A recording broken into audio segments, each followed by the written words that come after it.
హరి శ్రీ సకల విద్యలకును సాక్షి కామాక్షియము పుష్పగితులకు భూదేవతే సాక్షి సకల విద్యలకును సాక్షి కామాక్షియము మోక్షమునకు సాక్షి ముక్తికాంత పుష్పగితులకు భూదేవతే సాక్షి కాళికాంబహంస కాళికాంబ సకల విద్యలకు సాక్షి కామాక్షి. ఇప్పుడు నందదాసు చరిత్ర అది. సకల విద్యలకు సాక్షి కామాక్షి. కామాక్షి అంటే కోరిక. కామ సంకల్పమైనటువంటి కోరిక బాహ్యంగా ఆగం కావచ్చు, జ్ఞానంగా తరించవచ్చు. రెండు విధానాలు అన్నమాట. అయితే పుట్టుగిట్టులకు భూదేవతే సాక్షి. అందం అనేది పూర్వజన్మ వరభాగ్యం. శరీరానికి అందము అన్నది పూర్వజన్మ వరభాగ్యం. కారణం ఏంటంటే మరి వాళ్ళు ఎన్ని రకాల దైవాన్ని ప్రార్థన చేస్తే అటువంటి దివ్య స్వరూపమైనటువంటి రూపం వాళ్ళకు దక్కుతుంది. రూపం దక్కిన జ్ఞానం దక్కాలిగా. మళ్ళీ అది లేదు, దాని అందం లేదు. రూపం దక్కొచ్చు, జ్ఞానం దక్కటి వేరుగా ఉంది.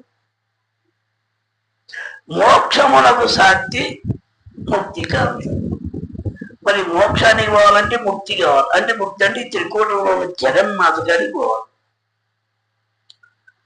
అయితే నందదాస్ గారు ఏమైండు, బాహ్యమనే అందాన్ని ముందు చూసిండు, స్త్రీమూర్తిని. ఇది మోహంగా అందామా, ఆమె దివ్య రూప సౌందర్యంగా అందామా అంటే రెండు విధాలలో కుదరదు. లోనికి పోయినాక ఆలోచించిన కానీ మనకు అర్థం కాదు. అందం చూడటం సహజ ధర్మమే. ప్రకృతి మొత్తం అందమైంది, లోన అంతకన్నా అందమైంది ఆత్మ ఉంది. కానీ అది దర్శనం కాదు. ముందు ప్రకృతి అందంతో లోన అందాన్ని తర్వాత దర్శిస్తారు. అయితే మరి నందదాసు గారికి యమునా నది కాడికి పోయేవరకల్లా యమున అందం పడింది. అంటే యమున నది ఏమైంది, ఒక మహాతల్లిగా దివ్య స్వరూపిణిగా జగన్మాతగా దర్శనమైంది. నది దర్శనమైంది. ఎందుకని దర్శనమైంది, అతని మనోనిగ్రహంలో స్త్రీ అందాన్ని వర్ణన చేసింది, జగన్మాత అందాన్ని భావం చేసింది. భావం చేసేమైంది, నదీ జగన్మాత దర్శనమైంది. నదీ జగన్మాత దర్శనం ఎప్పుడైనా ఇక తగ్గేది కాదు. బాహ్యమైన స్త్రీ అందం ఏమైందంటే కొన్నాళ్ళు తగ్గుతుంది.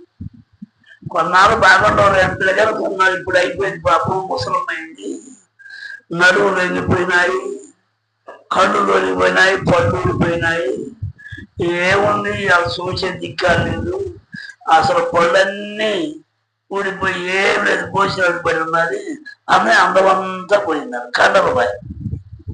కానీ నది అందం పోతే ఆమె జగన్మాత.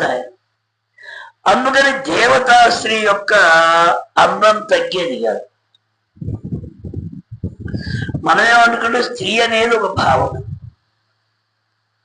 దేవగుణము అనేది ఆ అందం తగ్గదు. వయసులో ఉన్నా, పిల్లగాల్లో ఉన్నా, ముసల్తల్లో ఉన్న దేవ భావన అనే అందం తగ్గేది కాదు. ఆ అందం తగ్గదు. ఒక మహాతల్లి అన్నారనుకో, ప్రాణం పోయినా అందం తగ్గదు. ఒక మహానుభావుడు అన్నారనుకో, ప్రాణం పోయినా ఆ అందం బాదు. శరీర అందం ఉంటుందే, శరీర అందం ఉండదు. అందుకని పుట్టు గిట్టులకు భూదేవతే సాక్షి. శరీరం పుట్టక లోన బుద్ధిలో ఉన్న మమకార భ్రమ పుట్టక రెండు విధాలుగా మార్చుకోవచ్చు.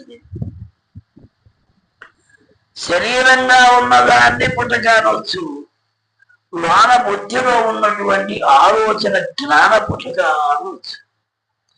అదే విషయాన్ని అందుకని అటువంటి దాన్ని బహున్నతమైన మహత్తరంగా దర్శించగలిగిండు నందదాస్ గారు. సిద్ధయ్య గారు కూడా చెప్పింది అది. ఈశ్వరి నిన్నే నమ్మితి, భూలోక మాత ఈశ్వరి నిన్నే నమ్మితి. మూడు మూర్తులకు మూలమైన దేవతవు నీవే. భక్త కోటి జనులకెల్లా ముక్తినిచ్చే మహాతల్లిని నువ్వే. ఇప్పుడు నీ అందాన్ని నేను ఎంత తెలిసేది? నిన్ను కొలవటం తప్ప నిన్ను వివరం చేయటం కుదరదు అంటాడు సిద్ధయ్య గారు. ఈశ్వరి అంటే మనం ఏమనుకుంటే బ్రహ్మంగారి మనవరాలు ఈశ్వరమ్మ అనేది ఒక పాయింట్ అని, అది సత్యం కాదు, అది నిమిత్తమైన వాడిక పదం. ఈశ్వరి ఈ ముక్కులో శ్వాసే. ఈశ్వరి నిన్నే నమ్మినాను. భూలోకమాత భూమిలో ఉన్నటువంటి మహామాతమ్మ ఈ ఈశ్వరి, అన్ని శరీరాలు నడిచే జగన్మాత నువ్వేనమ్మా అంటున్నాడు. భక్తి కలిగినటువంటి వారిని మొత్తాన్ని కాపాడి రక్షణ చేయగలిగిన శక్తి నీకే ఉందమ్మా అంటూ. ముక్కులో గాలి పోయింది, ఇంకేం భక్తి చేస్తున్నా? ముక్కులో గాలి ఉంటే చేస్తున్నా, ముక్కులో గాలితో లేకపోతే కూడా చేస్తున్నా భక్తి. మూడు మూర్తులకు మూలమైన దేవతవు నువ్వేనమ్మా అంటాడు సిద్ధయ్య గారు. అంటే మూడంటే మనకి మూర్తులు రజోగుణం, తమోగుణం, సత్వగుణం. ఈ మూడింటికి అవతలు ఉన్నటువంటి ముక్తిగాంత కలిగినటువంటి మహోన్నతమైన మహాస్థితి ఆ జగన్మాతకు. ఎక్కడుంది జగన్మాత అంటే త్రికూటంలో ఉంది. త్రికూటంలో ఆ అందం ఎంత అంటే ఎంత అని చెప్పటానికి లేదని మహాత్ములు తేల్చవతలేశారు. అందుకని మెరుగు బంగారు చీరగట్టిన మెరుగు కాంతిలో చిన్నది అంటాడు ఒక్కొక్క మహానుభావుడు. మెరుగు బంగారు చీరగట్టిన మెరుగు కాంతిలో చిన్నదాని అమ్మ నువ్వు జగన్మాత అంటూ. మరి అటువంటి మహాతని అందాన్ని విమర్శించుకుంటా, ఆ ముక్తిపదమైనటువంటి మహాతల్లిని దర్శించుకుంటా మరి నందదాస్ గారు చివరికి స్త్రీమూర్త అందంతో మొదలుపెట్టి యమునా నది అందం మొదలుపెట్టి శివుడికి శ్రీకృష్ణ పరమాత్మ దివ్య స్వరూపం చుట్టూ ఆ స్త్రీలంతా తిరిగినట్టు అది కాంచగలిగింది. శ్రీకృష్ణ పరమాత్మ చుట్టూ ఆ స్త్రీలంతా తిరిగినట్టుగా కాంచగలిగింది. అంటే ఈ శరీరంలో మన ఇంద్రియాలు మొత్తం ఆత్మ చుట్టూ తిరుగుతుంది. నా లోనికి పోయి విచారించి దేహము క్షేత్రము, దేహము నిలిగిన వాడు క్షేత్రజ్ఞుడు అన్నాడు కదా. అయితే ఇక్కడ ఏమన్నాడు? ప్రకృతి తల్లి వెంటనే నేను తండ్రి లాంటి వాడిని అర్జునాడు శ్రీకృష్ణ పరమాత్మ చెప్తుంది. ఈ ప్రకృతి అనే శరీరానికి లోన ఆత్మ అనే దైవం ఉండదు అందరికి, ఏళ్ళకోనక కాదు. ఆ దైవ అందం ఎంత అని చెప్తే ఈ 10 ఇంద్రియాలు 10 మంది తిరుగుతా ఉన్నారు. 10 ఇంద్రియాల 96 తత్వాలు మొత్తం ఆయన చుట్టూ తిరుగుతున్నాయి. ఆయన ఒక్కడు పక్క తిరిగితే వీళ్ళంతా ఊగపోయేవాడు.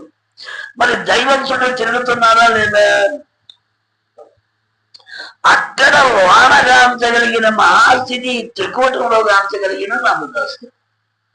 అందుకని మనం కూడా ఈ ప్రకృతి యొక్క జగన్మాత దివ్య రూపాన్ని, ఈ దేహంలో ఉన్నటువంటి మహామహత్తుని, ఆత్మలో ప్రకాశించినటువంటి ఆ దివ్య స్వరూపుడి చుట్టూ ఈ ఇంద్రియాలు మొత్తం తిరుగుతావు.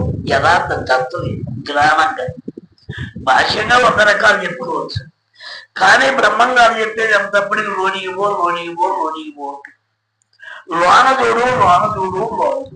ఉన్న ఆస్తి మొత్తం లోనే ఉంది. ప్రతి మానవుడికి ఏళ్ళకోనకు కాదు, ప్రతి మానవుడు కూడా లోన మహోన్నతమైన మహా ఆస్తి ఉంది. బయట ఆస్తి ఉందనుకున్నాగానే వదిలిపెట్టిపోయేది. ఆయన 1500వ శతాబ్దంలో ఉన్నటువంటి తులసీదాసు గారి టైంలో వాడు నందదాసు గారు. మరి వాళ్ళకి ఆస్తిపరుడు కాబట్టి ఇంత రచయితకి ఎందుకు రాశాడు? అందరి మహనీయులుగా ఎందుకు ప్రకాశించిండు? మరి ఆస్తిపరుడా పేదోడా? జ్ఞానాస్తి కలిగిన భాష్యవాసిత్వానికి సంబంధం లేదు. అందుకని జ్ఞానం అనే ఆస్తి శాశ్వతం, భౌతికం అనే ఆస్తి అశాశ్వతం. ఎందుకని మనం ఆలోచిస్తే మనకి దగ్గరలో తారులో కోట ఉంది. కోట అంటే రాజుగారు ఏడింది ఏది? తంగడ కోట ఉంది ఏది? కేతారం కోట ఉంది ఏది? ఆ రాజుగారు ఏమైపోయినారు? ఇక మన ఆస్తి అంతా మనమంతా, మన ఆస్తి అంతా మనమంతా. మరి దైవాన్ని పొందినటువంటి ఆ ముక్తికాంత దర్శనాన్ని పొందినటువంటి నందదాస్ గారు అందరి హృదయాల్లోకి వచ్చింది. మరి అందం ఉన్నట్ట, అందం లేనట్ట? అందుకని మనమంతా కూడా ఈ హృదయంలో ఉన్నటువంటి హృదయేశ్వరుడిగా పరంధాముడైన శ్రీకృష్ణ పరమాత్మను దర్శనం చేసుకోగలిగితే జన్మ ధన్యమైంది.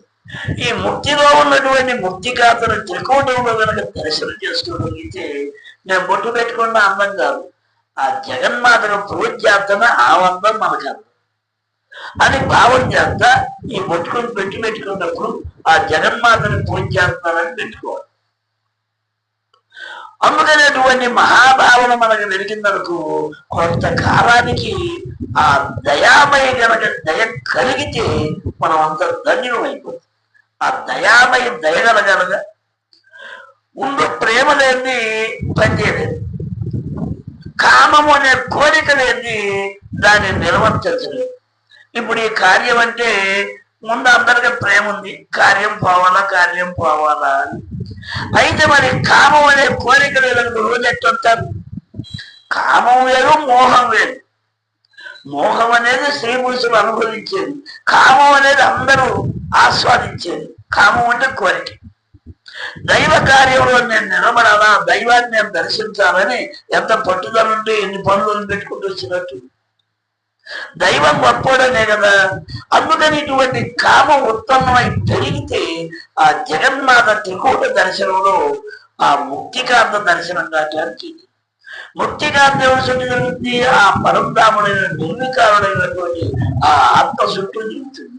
అటువంటి ఆత్మను సేవించి సర్వులు ధన్యులు కావడమే మూల కారణమని మన నందదాస్ గారి జీవిత చరిత్రలో చక్కటి విషయాన్ని మనకు అందజేసింది.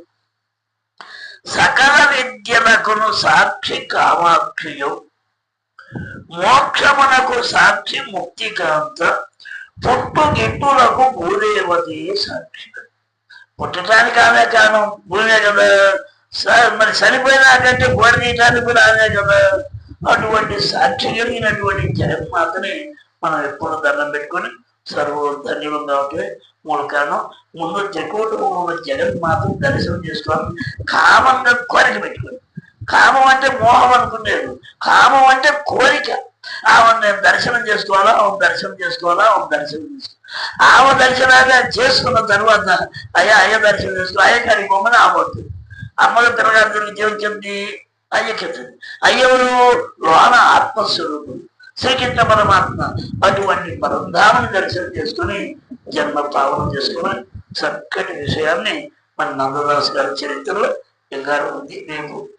అయితే అటువంటి మహత్తరమైన మహా విషయాన్ని ఈ శరీరంలో మనం దర్శించి ధన్యవాదాలు ఈ సత్సంగా ఇంతటితో అవుతుంది.